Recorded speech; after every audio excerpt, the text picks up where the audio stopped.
Hi, and thanks for logging on to the Daily DVAR Halacha. And here's a brand new halacha for you, and it's for Thursday, the 8th day of September, 5th day of Elul. Here we go. On Rosh Hashana and Yom Kippur, it is appropriate to say your Shmona Esreis a little bit louder. I'm carefully saying a little bit louder. You wouldn't want to say it loud enough that it disturbs the people that are around you, but it is okay for you to say it a little bit louder than you usually do to awaken your intention in your davening, to make, that you're not saying the words, God forbid, as rote, but you're thinking about them more, and saying them a little bit louder will hopefully do that for you. So do try to say your Shmona Esreis a little bit louder. After Marav on Rosh Hashana night, it's very famous. I'll just repeat it. Everybody knows that you say Lashana Tova Tikasei V'Sei. You say to all your friends, everybody that you meet, that you should be inscribed for and all that for a very good new year.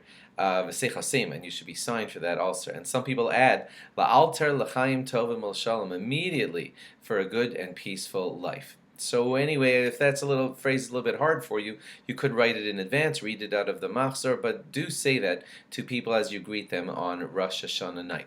We try not to eat any foods cooked in vinegar. We don't want foods like horseradish or sour things, and that's because on Rosh Hashanah we want to think about setting signs in motion for a sweet new year, and so we will try and stay away from foods that set a tone for not, God forbid, sweetness.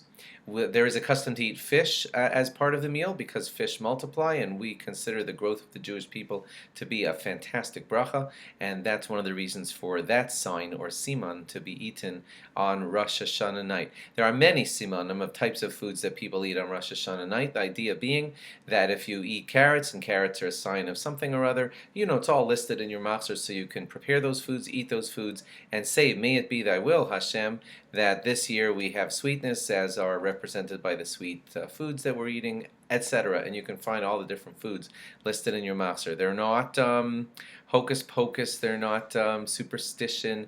They are simanim that are real, listed in the Gemara as a real thing to do to set in motion a feeling of goodness or sweetness and those kinds of things for the upcoming year. Do not get angry or scold people or get into fights. You should never do that when not necessary, but certainly not on Rosh Hashanah night, because again, you don't want to set in motion that kind of feeling for Rosh Hashanah as it comes up in the coming year. We will not say Hallel on Rosh Hashanah, and that's because the books of judgment are open, and we're just not in the proper frame of mind for joyous things like Hallel. It's not a sad day, Rosh Hashanah, but it is a day when the books of judgment are open, so we treat it as such. If you're going to Tashlich, it is best, if you can manage it, to do Tashlich down by a river, a place where fish can be found, if possible. If there's a lot of socializing on Lashon Hara being told at the location where Tashlich is being said in your area, then you might want to skip that, and you're allowed to do Tashlich after Rosh Hashanah, perhaps at a more quiet time when you'll be able to focus and you won't be busy socializing or, God forbid, hearing Lashon Hara and things that will be grave sins anytime, and certainly on the Day of Judgment. So think about doing Tashlich in the most appropriate way. You have all the way until Hoshana Rabbah to accomplish your Tashlich ceremony, which again is listed in your machzor. So do delay it if necessary so that you can have a good frame of mind when saying Tashlich. Thanks for logging on, and log on again tomorrow for more. Bye-bye.